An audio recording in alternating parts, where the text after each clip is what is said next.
Hello everyone, आज हम लोग बात करेंगे एबीजी एनालिसिस पे। तो आप लोगों ने दो टर्म सुना होगा, एबीजी और वीबीजी। एबीजी क्या है? Arterial blood gas. और वीबीजी क्या है? Venous blood gas.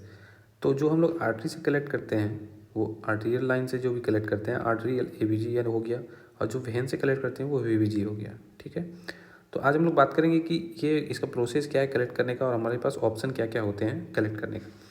ठीक है, तो यहाँ पे बात करें तो हम लोग के पास क्या है, दो आर्टरी है कलेक्ट करने के लिए। रेडियल आर्टरी वीबीजी की बात, एबीजी की बात करें तो एबीजी में क्या है, दो ऑप्शन है हम लोग के पास कलेक्ट करने के लिए आर्टरी से ब्लड। पहला क्या है, फीमोरल आर्टरी है, और दूसरा है रेडियल आर्टरी। ठीक है, तो फीमोरल और रेडियल आर्टरी, अगर हम लोग को पूछा जाए कि फर्स्ट प्रायोरिटी आप किसको देंगे फीमोरल और रेडियल आर्टरी में से, तो हम लोग हमेशा रेडियल आर्टरी को फर्स्ट प्रायोरिटी में रखते हैं। ये जो फर्स्ट प्रायोरिटी में क्यों रखते हैं आगे बात करेंगे। तो रेडियल आर्टरी में फर्स्ट प्रायोरिटी में रखें, और यहाँ पे क्या है ना कि ये एक मोटा वेन है, आर्टरी है, और ये एक मोटा आर्टरी है, ये क्या है, रेडियल आर्टरी पतला है एज कम्पेयर टू फीमोरल। तो इसी से रिगार्डिंग आगे हम लोग बात करेंगे। तो अब मान लीजिए एलन टेस्ट हम लोग करें, फर्स्ट प्रायोरिटी में रख दिए रेडियल आर्टरी को। ठीक है, तो रेडियल आर्टरी, अब हम लोग इसकी एनाटॉमी की बात करें कि रेडियल आर्टरी आखिर लोकेशन क्या है, अगर पूछता है, ये भी लोकेशन भी पूछा जाता है। तो अगर हम बॉडी को डिवाइड करें बीच से, तो ये क्या है, मीडियल साइड है। ठीक है, और ये क्या है, लेटरल साइड। ये मीडियल, ये लेटरल। ठीक है, तो अब बात करते हैं एनाटॉमी। बॉडी का एनाटॉमी जो है ये दिखाया हुआ है, ये नहीं है। बॉडी का एनाटॉमी ऐसे है, थंब जो है पूरे खुले हुए रहते हैं। तो बात करते हैं कि अल्नर आर्टरी, ये क्या है, थंब साइड हमेशा क्या है, रेडियल आर्टरी, और ये लिटिल फिंगर के साइड क्या है, अल्नर आर्टरी। तो अल्नर आर्टरी पूछा जाए तो जो मीडियल से यहाँ से काटेंगे बॉडी को, तो ये क्या है, मीडियल। अगर पूछा है अल्नर आर्टरी कहाँ है, बॉडी के मीडियल साइड है। क्यों? क्योंकि मीडियल साइड में है। और पूछा रेडियल की, वो लेटरल साइड है, बॉडी के लेटरल साइड है ना। तो अब लोकेशन पता चल गया। तो हमेशा याद रखेंगे थंब के साइड जो है वो हमेशा रेडियल होता है, और लिटिल फिंगर के साइड अल्नर होता है। ठीक है, तो एलन टेस्ट इसमें किया जाता है ब्लड को सैंपल लेने से पहले, कहाँ से, रेडियल लाइन से। ठीक है ना, एलन टेस्ट करते हैं। क्यों करते हैं? क्योंकि ताकि हम लोग को पेटेंसी पता चले अल्नर और रेडियल का। यहाँ पे क्या है, ये इस साइड क्या है, थंब के साइड क्या बताएगा, रेडियल, और इधर क्या है, अल्नर। तो रेडियल, जब रेडियल को इसमें क्या करते हैं ना, मुट्ठी को बंद करें, मुट्ठी को बंद किए, फिर ब्लड क्या हो गया, पुल आउट हो जाएगा इधर, पुल आउट। उसके बाद रेडियल और अल्नर को प्रेस करेंगे, फिर उसके बाद मुट्ठी खोलने बोलेंगे, खोल दिया। खोलने के बाद क्या हो जाता है, ब्लड पूरा पुल आउट हो गया है, तो ये क्या, पीला पूरा हो जाएगा बॉडी, यहाँ पे पीला। क्यों? क्योंकि ब्लड क्या हो गया, पुल आउट हो गया है। ठीक है ना, तो अब क्या है, एक दोनों में से एक को छोड़ेंगे। ठीक है, दोनों में से एक को इसलिए छोड़ेंगे ताकि हम लोग इसकी पेटेंसी को चेक करेंगे, है ना। तो थंब के साइड क्या है, रेडियल साइड है। तो रेडियल साइड को हम लोग, जैसे फॉर एग्जांपल यहाँ पे क्या है, रेडियल साइड को छोड़ा गया पहले। तो रेडियल साइड को अगर छोड़ेंगे तो क्या होगा, यहाँ पे ये रेडियल साइड क्या है ना, इसको, इस तीनों थंब को कुछ पार्ट यहाँ पे ब्लड सप्लाई करती है। ठीक है, तो रेडियल साइड, इसको जब छोड़ेंगे तो देखेंगे कि ये क्या है ना, कि पूरा रेड हो गया। फिर ये क्या, वाइट ही रहेगा। क्यों? क्योंकि हम लोग अल्नर को क्या करके, प्रेस करके ही रखे हुए हैं, ये वाइट ही रहेगा। ठीक है, तो वाइट रहेगा, तो यहाँ पे जब दोनों, फिर इसको छोड़ेंगे तो ये दोनों रेड हो जाएगा। तो इसका मतलब क्या हुआ कि इसको, ये रेडियल को छोड़ने पे ये तीनों फिंगर और कुछ पार्ट ऑफ यहाँ पे अगर रेड हो जा रहा है, तो ये मतलब कि क्या है, अल्नर प्रॉपर वर्क कर रहा है, रेडियल प्रॉपर वर्क कर रहा है। अल्नर को छोड़ेंगे तो अल्नर प्रॉपर वर्क कर रहा है। ठीक है, ये हो गया रेडियल। अब गुड चॉइस क्या है, रेडियल को हम लोग बोले कि यहाँ रेडियल जब भी ऑप्शन में आएगा, गुड चॉइस क्यों है ये सेलेक्ट करने के लिए, क्योंकि ये ईजिली एग्जामेबल है ना। अगर हम लोग फीमोरल की बात करें, ब्लड लॉस यहाँ पे क्या है ना कि फीमोरल क्या है, एक तो प्राइवेसी का इशू हो जाता है, दूसरी बात ये कि यहाँ पे ये जो as compare to radial artery, यहाँ का इसका डायमीटर जो है बहुत बड़ा है ना। यहाँ पे डायमीटर छोटा है, तो यहाँ पे अगर हम लोग पंचर करेंगे तो क्या होगा, यहाँ से ब्लड लॉस होने का ज़्यादा चांस हो जाएगा as compare to radial artery. क्यों? क्योंकि यहाँ पे क्या है, मोटा आर्टरी है, अगर हम इसको प्रेस यहाँ पे पंचर करते हैं तो यहाँ से क्लॉट बनने का चांस ज़्यादा होता है। क्लॉट बनेगा तो क्या हो, डायरेक्ट पल्मोनरी में जाएगा, पल्मोनरी एम्बोलिज्म कॉज करेगा, पेशेंट डेथ हो सकता है, चांस होता है ऐसा होने का। ठीक है, तो अब हम लोग बात करेंगे पल्मोनरी एम्बोलिज्म को, इसको कॉज करने से रोकने के लिए इसको हम लोग चॉइस नहीं करते। यहाँ पे क्लॉट नहीं बनता है, ठीक है ना, यहाँ पे क्लॉट बनने का चांस नहीं होता है। क्यों? क्योंकि यहाँ पे ईजिली हम लोग एग्जामिन कर सकते हैं।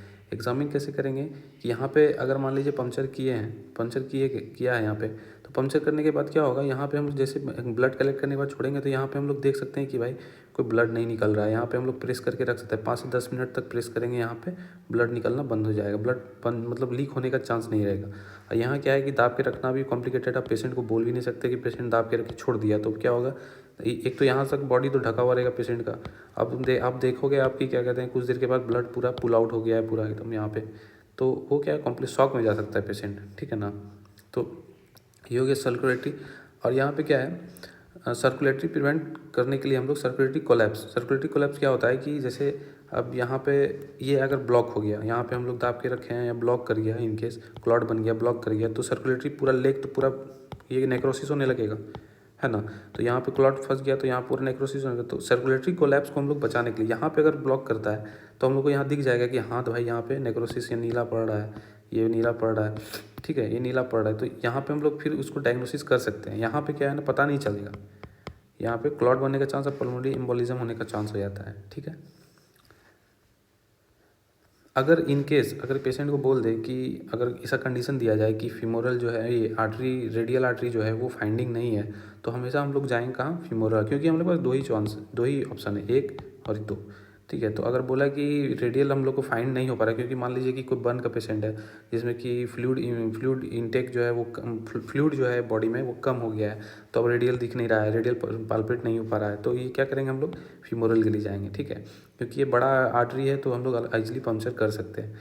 तो लेकिन हाँ उसमें प्रिकॉशन ये हमेशा रखना है कि 5-10 मिनट तक हमेशा हमको प्रेस करके रखना है, ताकि यहाँ पे क्या हो, लीक नहीं होने का चांस हो, ठीक है, ब्लीडिंग को रोकने के लिए, सर्कुलेटरी कोलैप्स को रोकने के लिए। अब सेंट्रल लाइन, ये जो यहाँ से कभी कभी बनता है क्वेश्चन कि कभी कन्फ्यूजन क्या होता है, सेंट्रल लाइन है, ये क्या है, सेंट्रल लाइन।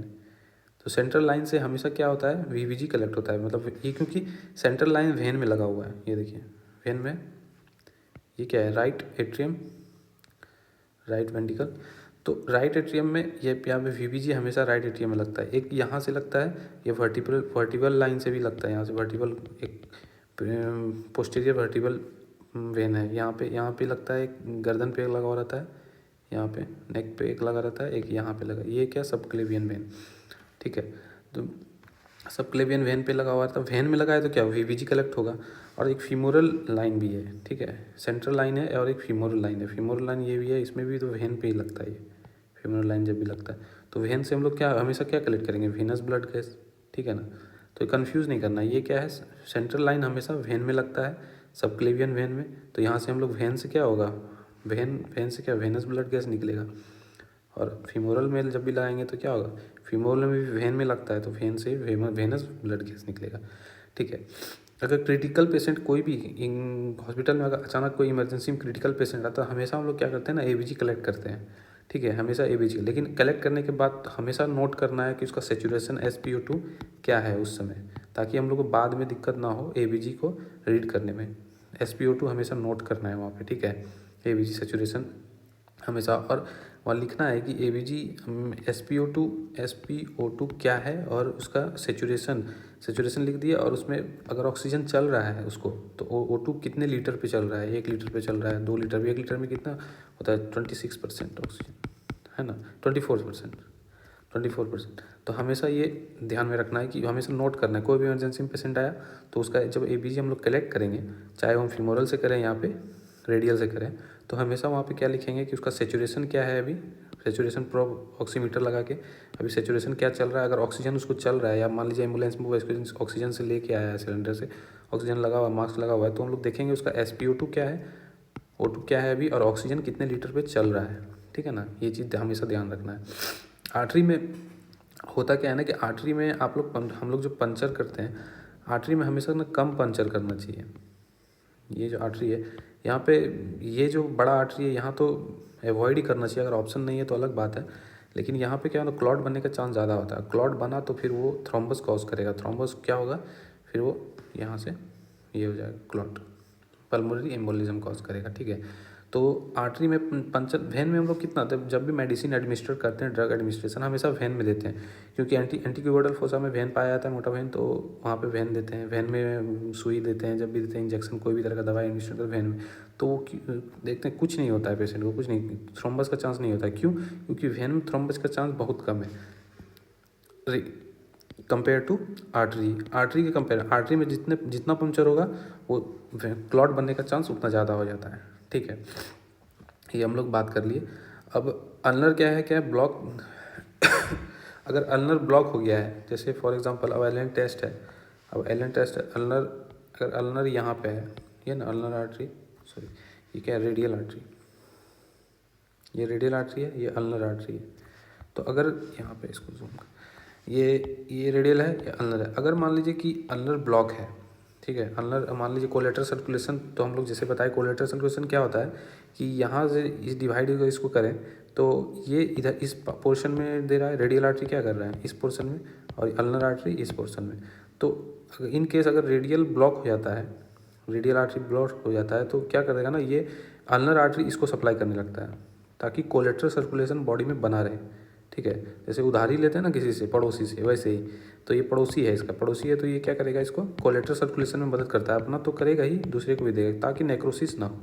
ठीक है, तब जब ये अल्नर, जब हम लोग डायग्नोसिस करेंगे क्या हो गया, प्रॉब्लम क्या है, क्लॉट हो गया, जो भी हो गया, उसको हम लोग अगर सही कर देंगे, फिर क्या होगा, ये अपना प्रॉपर वर्क करने लगेगा। ठीक है, कोलेटरल सर्कुलेशन को हमेशा बचाना है। और अल्नर अगर ब्लॉक है तो हम लोग रेडियल से नहीं कलेक्ट करेंगे ब्लड, हमेशा कहाँ से कलेक्ट करेंगे, फीमोरल से। ठीक है ना। तो ये था हम लोग का टॉपिक छोटा सा। और जब भी हम लोग एबीजी कलेक्ट करेंगे ना ब्लड, हमेशा 1 या 2 ml का सिरिंज से कलेक्ट करेंगे। ठीक है, वो सिरिंज क्या होना चाहिए, हेपरनाइज सिरिंज होना चाहिए। ठीक है, हेपरिन उसमें मिला हुआ होना चाहिए, हेपरनाइज सिरिंज अलग आता है, हेपरिन हमेशा मिला हुआ होना चाहिए। ठीक है, ये था हम लोग का टॉपिक आज, एबीजी एनालिसिस क्या क्या कैसे कलेक्ट करते हैं, क्या प्रॉब्लम होता है। तो आप इसको देखिए, ये हमेशा फीमोरल लाइन से वेन है, ये वेन से हम लोग फीमोरल लाइन से, यहाँ फीमोरल लाइन है, ये सेंट्रल लाइन है। तो इसको आप लोग देखिए, ये क्लियर हो गया I hope. Thank you so much.